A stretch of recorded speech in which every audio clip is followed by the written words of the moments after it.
Je me voyais pas du tout professeur. Mais si quand même. Mais effectivement, ce que je voulais être, c'était inventeur. Effectivement, je voulais inventer quelque chose. Ça, oui. Ça, je m'en souviens. C'est une idée qui me trottait dans la tête.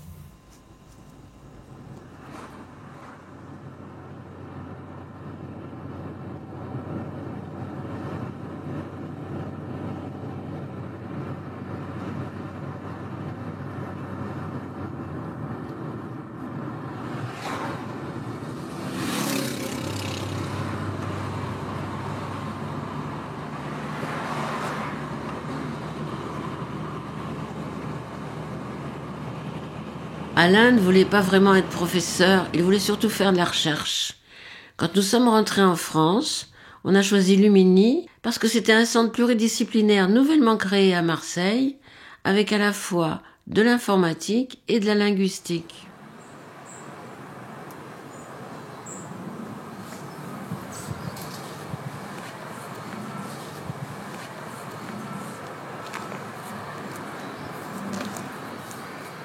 On s'attendait à voir un professeur avec un certain âge.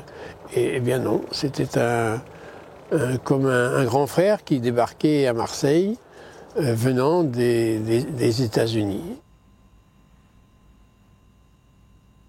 À Montréal, je me suis occupé de faire un système pour traduire l'anglais en français. Et donc j'ai développé justement, à ce propos-là, j'ai développé 2 langages de programmation, ou 2 formalismes si vous voulez, pour écrire les grammaires de l'anglais, du français, les phases de transfert, etc. Donc j'ai d'abord travaillé sur quelque chose que j'appellerais des W-grammaires, et puis ensuite j'ai développé un formalisme qui est assez connu, qui s'appelle les systèmes Q. Le Q était pour Québec. J'ai rencontré un certain nombre de problèmes, et j'ai fait un langage complet, et ça a été une expérience effectivement extrêmement intéressante, et c'est à partir de ça que j'ai pu faire Prolog par la suite.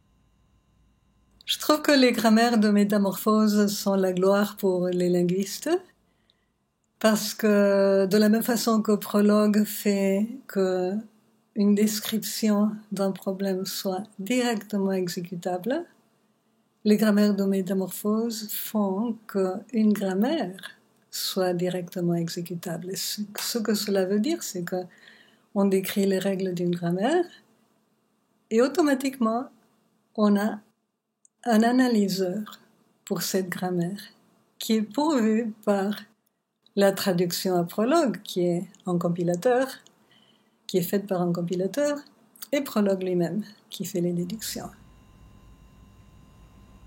Prolog n'a pas été créé tel quel comme un langage de programmation. On avait un projet, et le projet, il était effectivement, c'était extrêmement ambitieux, et je pense que c'était même un petit peu enfantin. Ce qu'on voulait, c'est, on raconte une histoire en français à l'ordinateur, on lui pose des questions dessus, et il est censé répondre. Donc, l'ordinateur devait comprendre le français, et se construire une espèce d'univers à partir des phrases qu'on lui posait. Ensuite, il devait être capable de raisonner pour répondre aux questions que l'on posait. Et donc, le Prolog a été développé comme l'outil informatique pour faire cette chose-là.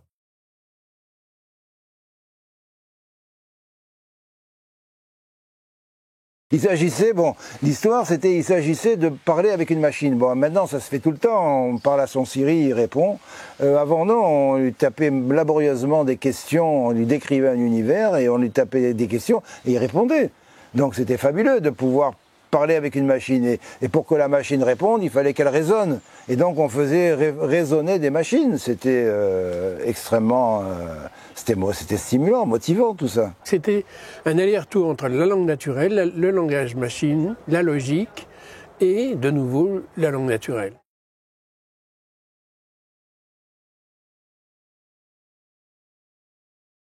Alan's perspective was much more practical, much more grounded in computer science, whereas my perspective was to some extent grounded in mathematical logic, and maybe with a philosophical interest in logic, which Alan sometimes referred to as a poetic point of view, compared with his much more engineering scientific orientation. And I think it's maybe one of the reasons why Prolog came into existence, because of this quite strong contrast between different perspectives, created a kind of chemistry which might not have come about otherwise. Alors ça, c'est un livre qu'Alain aimait beaucoup, de Lewis Carroll, qui est la traduction de The Game of Logic. On prend deux propositions en guise de prémisse et on doit trouver la conclusion. Aucun Français n'aime le pudding. Tous les Anglais aiment le pudding. Conclusion. Les Anglais ne sont pas des Français. Les poules n'ont pas de dents. Les poules sont gourmandes. Conclusion. Quelques créatures gourmandes n'ont pas de dents.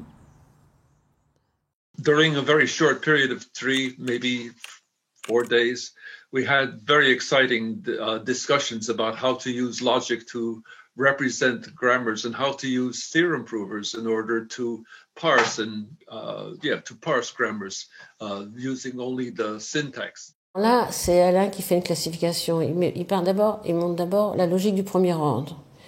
Ensuite, les formes clausales, c'est-à-dire introduites par Alan Robinson, les clauses de Horn introduites par Robert Kowalski, le pur prologue 1 de Roussel et Kolmerwer, le pur prologue 2 Kolmerwer, Kanui et Van Caneghem, et le modèle théorique logico-mathématique que Kolmerwer.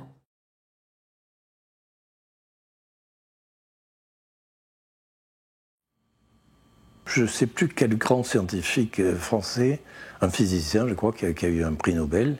Il avait dit une fois à son équipe qu'il avait réunie, et il avait dit « Mais vous n'avez pas d'idée assez folle pour qu'il y en ait une qui ait une chance d'exister. » Et dans ce que Alain nous proposait, j'ai reconnu ce genre de proposition. Et tous, on est partis sur des sujets divers et on a créé tous ensemble, ça avait duré longtemps d'ailleurs pour savoir comment on allait s'appeler. Et on a dit, l'équipe, on s'appelle le groupe Intelligence Artificielle.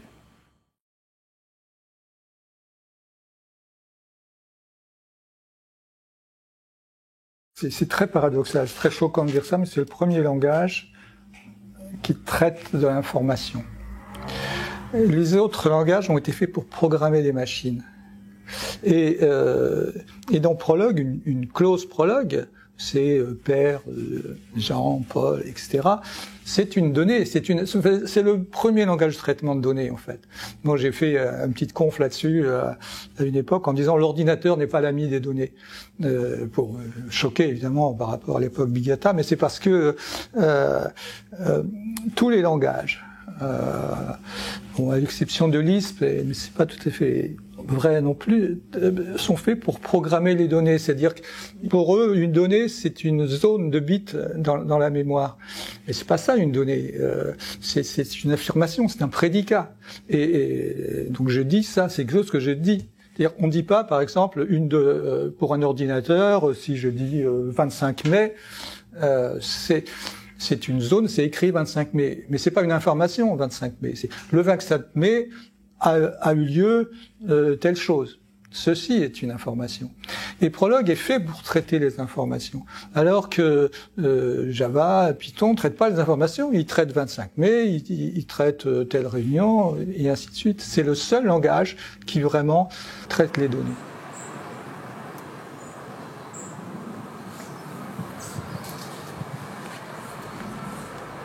Le travail se faisait par discussion. Au début, nous étions 3. On se mettait dans un de nos 3 bureaux, et puis on avait un grand tableau, et puis on discutait. On se faisait des exemples, et dans la discussion émergeaient toujours des choses. Donc le fait que vous trouvez quelque chose, quelqu'un d'autre le critique, c'est comme ça que l'on progressait. Alain cherchait aussi des espèces de partenaires, parce que Il cherchait pas des étudiants à qui il allait tout apprendre et qui allaient digérer ça plus ou moins. Alain cherchait des gens pour travailler avec lui. Donc c'est pour ça qu'il considérait les gens sur un pied d'égalité. Hein. C'était une façon très très agréable de travailler et d'aborder la vie professionnelle. Il avait un côté généreux de sa personne, il donnait de sa personne. Son savoir, il le donnait. Mais il fallait demander, puis il fallait savoir demander, puis il avait un caractère spécial. Il était rugueux, Alain, quand même. C'était quelqu'un de rugueux.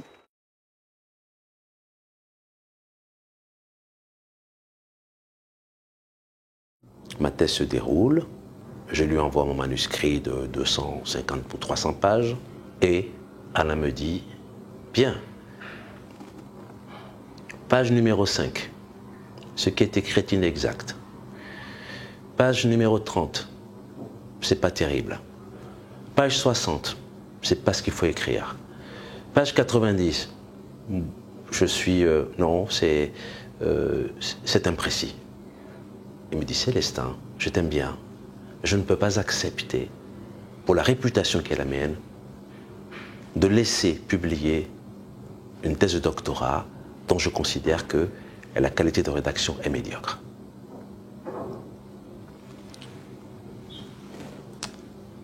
Vous faites un tour dans votre cerveau. J'ai remis donc 12 mois. J'ai mis 12 mois pour réécrire, pour refaire mon manuscrit, le réécrire intégralement. Je suis passé, je crois, de 250 pages à 125 pages environ. Et évidemment, en étant concis, précis, rigoureux, comme l'exigeait Alain. Puis il était obsédé. Il est vrai qu'il n'avait pas un moment de répit dans sa recherche. Il était constamment focalisé et concentré sur sa recherche. C'était assez impressionnant. Et donc tout de suite, il nous a associés à cette aventure de prologue. Et on a tous complètement adhéré à ça. Hein. C'est-à-dire que le sujet de DEA, c'était un morceau du système prologue. Donc voilà, tout jeune on a été nourris à cette chose-là, et voilà, et on a donc continué tous dans cette filière-là. Il était à la fois ingénieur et matheux, quoi. Et ça, c'était, pour moi, moi j'étais matheux et ingénieur, mais de bricolage, assez sophistiqué. Et dans cette conversation, j'ai senti qu'on pourrait vraiment travailler ensemble. Et ça a été merveilleux. Prologue est parti de Marseille à Édimbourg. D'Édimbourg, il a fait un petit tour par Boston, mais enfin pas vraiment. Il est surtout allé avec David Warren à San Francisco. Et de San Francisco, il est allé au Japon, à Tokyo. Donc il a quasiment fait le tour du monde.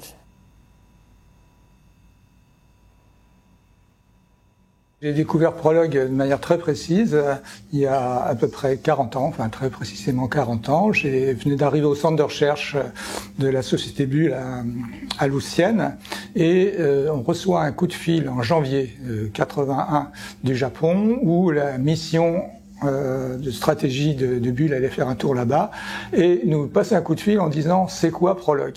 Donc on reçoit un coup de fil du Japon en disant « c'est quoi Prologue ?» On n'a jamais entendu parler. Les Japonais nous disent qu'il y a un langage conçu en France qui s'appelle Prologue et sur lequel ils veulent rebâtir l'informatique.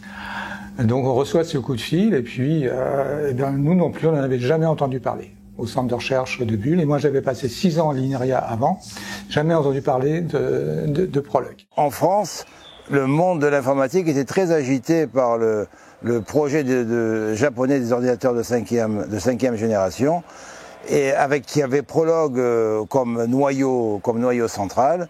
Et donc, du coup, le groupe Intelligence Artificielle de Lumini connaissait une certaine notoriété. Et finalement, c'était en juin ou mai-juin 82, on a reçu une invitation pour aller passer 1 an au Centre mondial.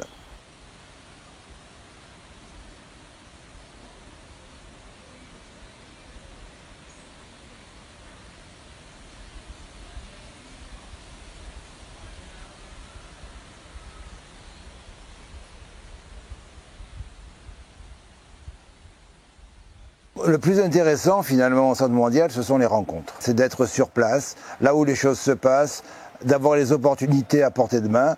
On a rencontré au Centre mondial un tas de gens qui étaient des industriels, des banquiers, des gens des médias. On est rentré à Marseille, on avait des idées plein la tête, des étoiles dans les yeux. Et on s'est essentiellement consacré à lancer la société Prologia. Ce qu'il faut dire, c'est que Prologia, c'est carrément ce qu'on appelle aujourd'hui une start-up. À l'époque, le mot n'existait pas, ou tout au moins s'il existait, il était assez inconnu. Ici, les machines ont la grosse tête. Ce sont elles qui raisonnent sur des connaissances préalablement enregistrées. Cela s'appelle l'intelligence artificielle et logique en langage décodé. Traduisez l'informatique avancée. Je travaille dans un laboratoire à la faculté des sciences de Lumini et nous avons développé un langage de programmation qui s'appelle Prolog, pour programmation en logique, qui est resté longtemps inconnu et qui est devenu subitement extrêmement célèbre dans les années 80, lorsque les Japonais l'ont adopté pour lancer un projet énorme d'ordinateur de 5e génération. Et subitement, on s'est aperçu qu'il y avait une petite ville qui avait développé ce langage-là. Prolog est un langage difficile pour résoudre des problèmes difficiles. Avec un tel slogan, d'emblée, on met la barre très haut. Actuellement, Prologia, c'est une trentaine de personnes, plus 3 dirigeants. Les 3 dirigeants ont repris Prologia en 2012, ce sont tous anciens ingénieurs de Prologia. Ce qui caractérise Prologia, c'est que nous sommes un ensemble d'ingénieurs de très haut niveau qui faisons de l'optimisation, des choses qui nous passionnent au service de nos clients. Le premier Prolog, son but, c'était quand même de faire des applications dans le traitement des langues naturelles. Et qu'ensuite, les gens se sont servis de Prolog pour faire toutes sortes d'applications dans un tas de domaines. Et Prolog 3, je l'ai conçu comme un langage beaucoup plus universel. Il manquait une chose extrêmement importante dans le premier Prolog, c'était un traitement des nombres qui soit intelligent. Tous les informaticiens ont horreur des nombres, et moi j'ai horreur des nombres. Et donc je me suis jamais occupé de travailler sur des nombres, je me suis occupé de travailler sur des textes, sur des caractères, sur des parenthèses, mais surtout pas des nombres.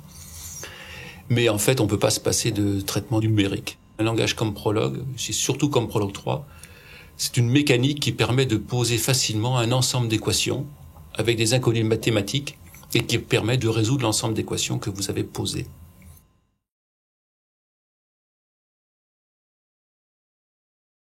Alain, pour des raisons pragmatiques, dans la première version de Prolog, avait fait certains choix qui étaient nécessaires pour l'efficacité.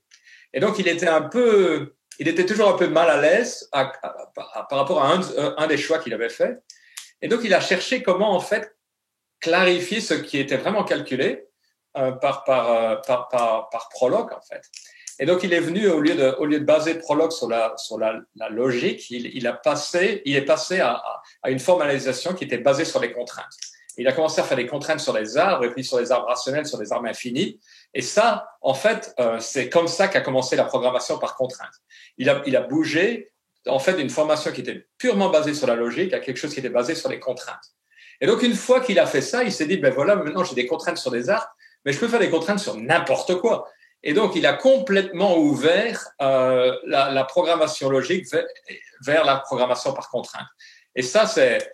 Bon, j'étais pas dans la tête d'Alain, j'étais même pas un chercheur à l'époque, mais ce qui s'est passé quand il a réalisé qu'il pouvait passer de contraintes sur les arbres à des contraintes arbitraires, ça a dû être un moment assez extraordinaire dans l'histoire de la programmation logique, parce que ça a ouvert vraiment la voie vers la programmation par contrainte.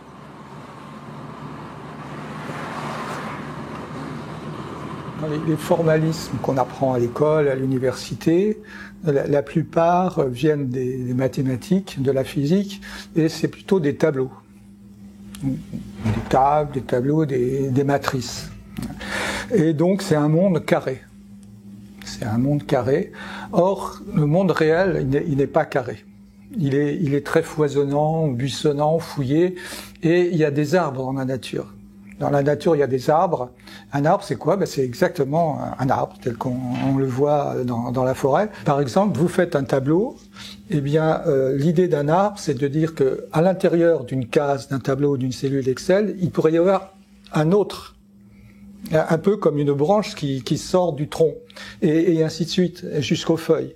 Donc, la complexité du monde, aussi bien naturelle que dans notre tête, c'est plutôt les hiérarchies, même les indentations des paragraphes dans un Word, un dessin sur PowerPoint, ça ne se représente pas bien par juste des tables, mais la notion d'arbre qui va à l'infini, qui peut s'étendre à l'infini, est beaucoup plus puissante.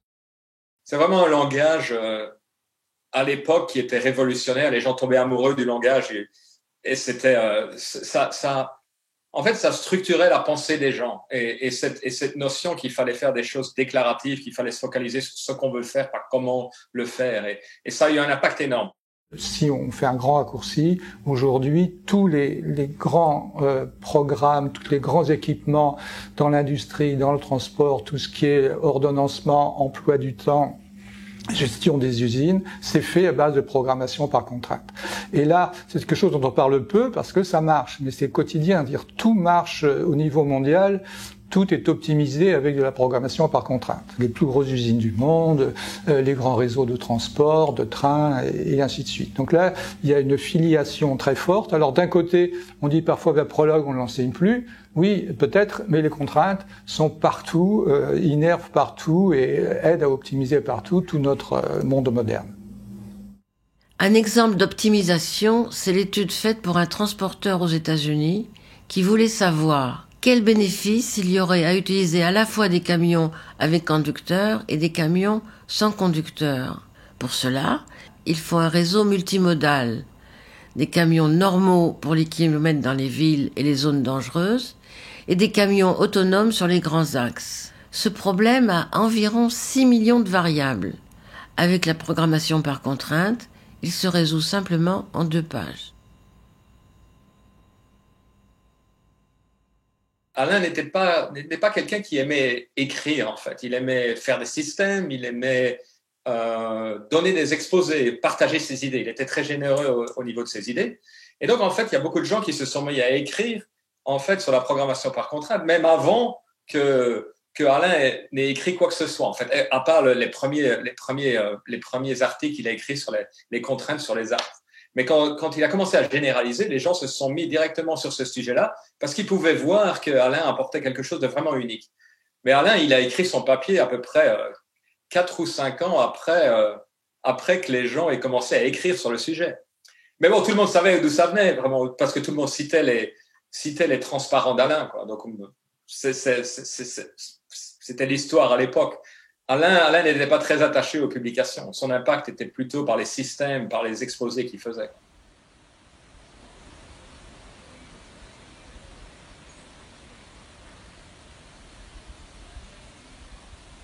The Fifth Generation project, therefore, did not achieve its desired results.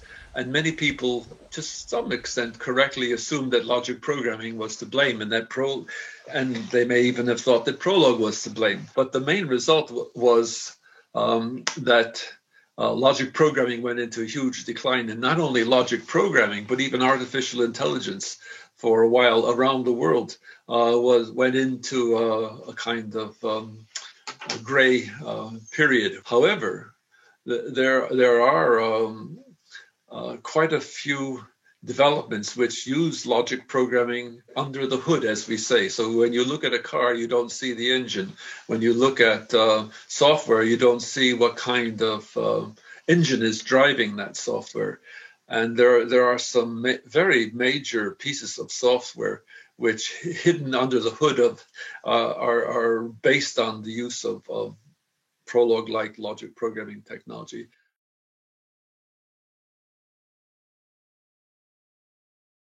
And it's a bit surprising that this whole paradigm of logic programming should not have any use, or have so little use as it's used today. So that's something that I cannot believe. I think their Prolog hasn't yet found its place. It's a bit of a bet. You have Prolog as this beautiful, different language, and you think, yes, there might be something there, somewhere you're able somehow there will be something to be done with it in the future. It's a bet you place on this language, on this mode of thinking. And it's good to have a few bets out there where just try something different. Just try to do something in a way different from other people in the hope that maybe, yes, it pays off. Maybe it won't pay off, but if it pays off, you will have one more. In this tutorial, that is Introduction to Prolog, we shall discuss different aspects of Prolog. Prolog هي لغة برمجة وبتتكون من 3 أشياء: facts, rules, queries. Alors bonjour à tous, je m'appelle Christophe Rey, je suis enseignant-chercheur à l'Université Clermont-Auvergne. Le point de départ d'un programme qui essaierait de trouver un petit peu des relations ou pouvoir discuter sur cette famille-là. In this one tutorial, I'm going to cover pretty much everything you would read in a standard Prolog book in one video. طيب خلينا نكمل. بعد كده عندنا في b equals 5. And one of the logic programming which we will see in this tutorial is Prolog. La programación lógica es un paradigma de programación que se basa en gran medida en la lógica formal. Moi, je pense que Prolog, il va ressurgir comme souvent. Ça sera un avatar, ça sera sous une autre forme, mais ça sera tôt ou tard repris pour gérer la complexité, je pense, moi.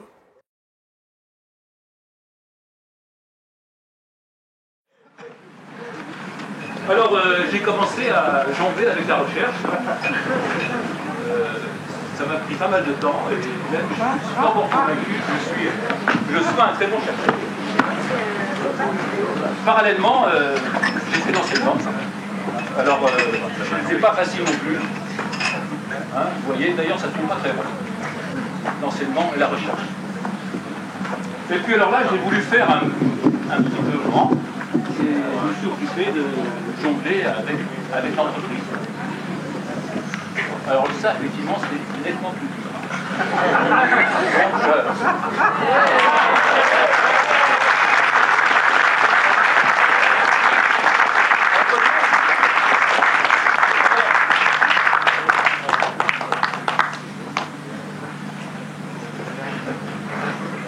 Heureusement, il y avait d'autres jongleurs avec moi. Et pendant 10 ans, on a ramassé les balles. Et finalement, les choses se sont bien passées. Alors maintenant, place aux vrais jongleurs, place au cirque.